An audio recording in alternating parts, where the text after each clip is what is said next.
Moving into the second half of the show, going to get into some listener questions. Going to do an interview with Mr. Eric Walker. A little blondie for you. So, listener questions, some interesting stuff out there folks want to talk about. My sister wants to know what my take is on the shuffle at the top of the college football polls, with LSU moving up over OU. You know, I really don't think at the end of the day that this is going to really matter, because like I said, LSU and Alabama are going to play. One of those teams is coming out of there with a loss, and I think the other one is coming out there with the number one ranking in the nation. Regardless of where OU stands, wherever Oklahoma is, it's going to be tough to watch those two teams play and watch somebody come out of that as a winner and not say they're the best team in the country. Not to say that Oklahoma isn't deserving. I mean, Oklahoma has done nothing but beat the people on its schedule and doing so handily. So, we'll see how that one shakes out. Some other listener questions to get to. Listener Dave Weber has a two-part question. His first question is this Bills team for real? And then second part of his question is, does Lane Kiffin have a future at SC? So the first part of the question is the Bills team for real? It's tough to watch them and what they've done in the last 2 weeks and say that they're not for real on some level. You've already got 3 wins. You figure even if the Patriots take that division, they're probably in line for some wild card conversation. And watching the way that team plays, I'll tell you what, I really undervalued the changes and the upgrades that they made on defense this year, because I didn't really think that they had improved that much. But I'll tell you what, their defense looks a lot better than I expected. I think that Bills team, I think they're going to surprise more folks this year. Now, I don't think they're going to go undefeated. I don't think the 72 Miami Dolphins have anything to worry about. But they're going to win some games, and they could find themselves in the playoffs. Second part of the question is, does Lane Kiffin have a future at SC? And the reason he's asking this question is because USC went to Arizona this weekend and got beat. And you're not supposed to lose in the state of Arizona if you're USC. And here's the thing. I think Lane Kiffin's got a couple of more years, because I think they're really going to make him pay his penance. I think he's going to be there as long as there is a suspension in place, as long as there's a bowl ban in place, as long as there's NCAA sanctions at that school. I think Lane Kiffin's the coach. Now, whether or not he's doing a good job with the team or not, I don't know. It's tough to say. They're definitely up against the wall. They've got challenges with their recruiting because they're limited on the number of scholarships that they can give out. They're still attracting some top talent. I think Matt Barkley has underperformed, and it's difficult for me to say that that's entirely on the shoulders of the quarterback. I think somewhere coaching has to play a part in that. So that's my take on that. Thanks everybody for your questions, and keep them coming. Love doing that segment in the show. Next week, we're going to do questions for the college football savant again. So moving on, and we haven't talked a whole lot of baseball, and I'm really glad tonight I was able to get on the phone and interview one of the most knowledgeable people that I've ever talked to about baseball. This guy's name is Eric Walker. You've probably never heard of him. The movie Moneyball came out this past weekend, did well in the box office. It was a best-selling novel before that. And what most people don't know is Eric Walker is actually the analyst that put together figures for the Oakland Athletics prior to Billy Beane coming in. He's actually the guy who handed an analysis of the Oakland A's to Billy Beane, and it's really what changed Billy Beane's mind and kind of was the advent of that style of building a team. So joining the show, former consultant to the Oakland A's for a very long time, Eric Walker. Eric, thanks for being with the Sports Underground. My pleasure.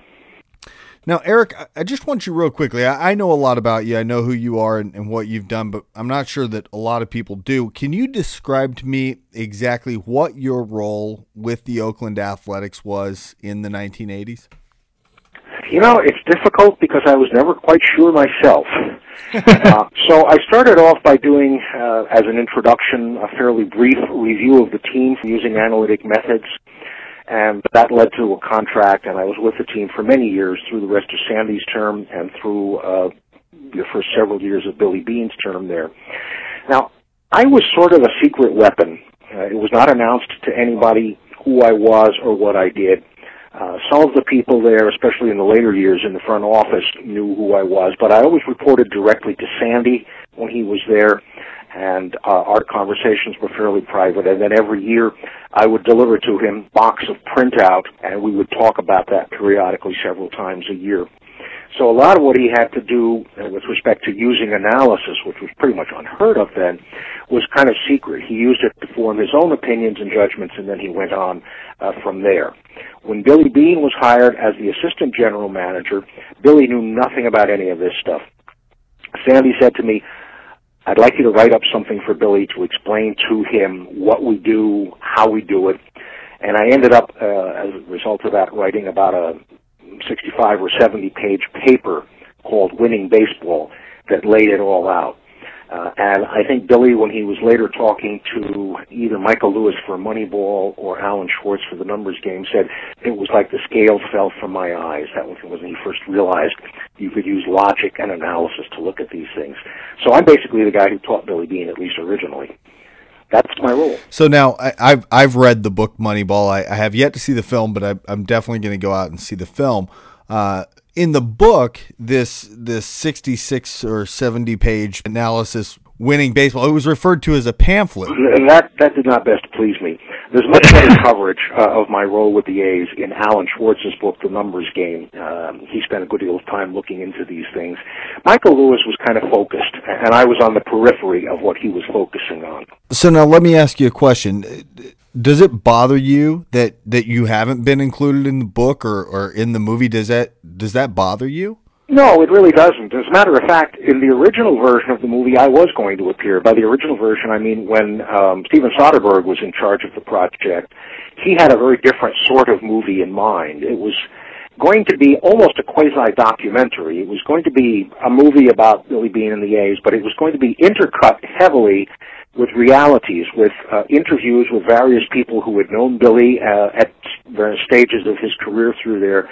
And they flew me down to Hollywood, and I had about a half an hour on-camera interview with Soderbergh asking the questions. But then when Sony Movies threw him off the project and decided they didn't like the direction it was going and got new people in, the whole conception of the film changed, and I and a great number of other people, I guess, ended up on the cutting room floor. But no, it doesn't really bother me because my role was always secret in those days anyway, and it's the satisfaction of having done what I did that's more important. Now, it's clear, I mean, obviously there's a significant amount of background for this type of analysis, but I guess with, the movement of the so-called Moneyball movement in Oakland, this type of analysis and this style of putting together a team has quickly spread almost like wildfire through Major League Baseball.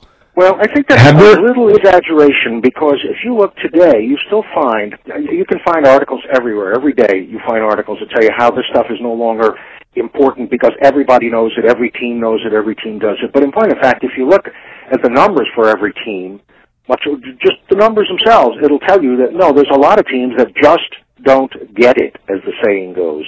Fair enough. So with the analysis that we're talking about, do you perceive that there's any next step? Is there something new or, perhaps something a little more nuanced or anything like that is going to maybe cause a second revolution in this type of analysis of baseball?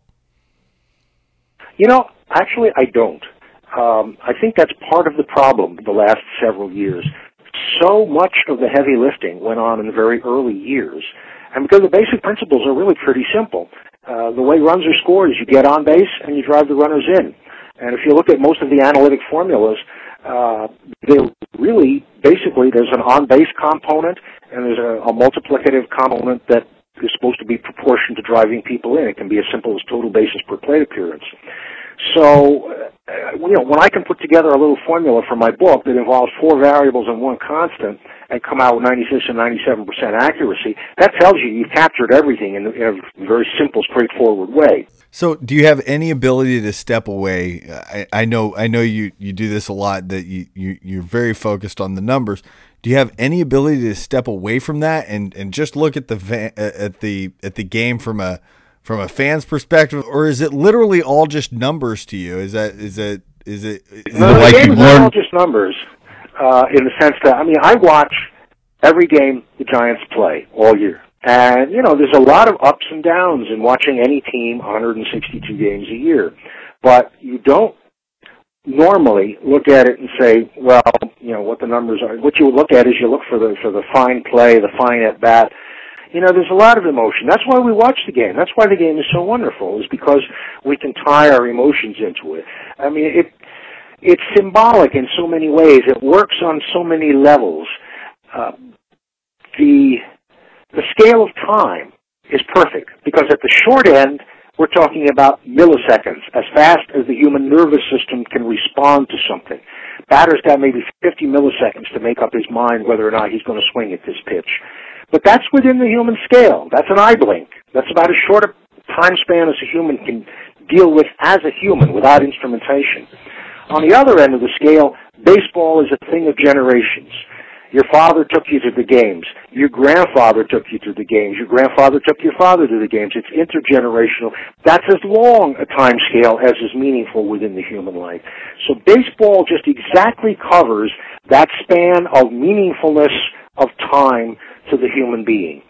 And another thing, it's a psychological microcosm. We all live in a world that is extremely unfair, where we get screwed left and right, at work, in love life, in everything you can think of.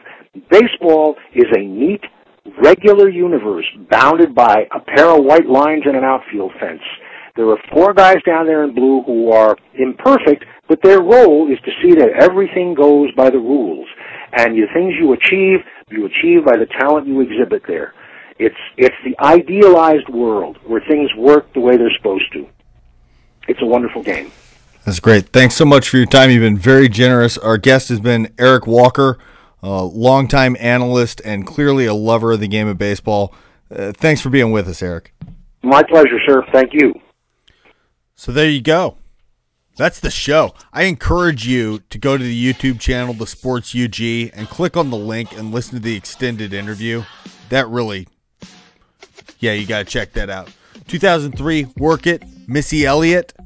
That's the song, number 47. Whatever you do, wherever you do it, keep right. You have been listening to the Sports Underground Podcast. And don't forget, we always welcome your take. So hit Barron up on Twitter at bgraft, that's BGRAFFT, or send us an email at sportsunderground@gmail.com. If you like a download of this program, check us out on iTunes. Remember, come back again next time and get some. To find out how hard I gotta work, yeah. It's your primitive is when yet. It's your primitive is when yet. I like to get to know ya so I can show ya. Put a hurtin' on ya like I told ya. Give me all your numbers so I can phone ya. Your girl acting stink, then call me over. Not on the bed, lay me on your sofa. Call before you come, I need to shave my to do what you don't know, you will, I won't ya. Go downtown and like a vulture.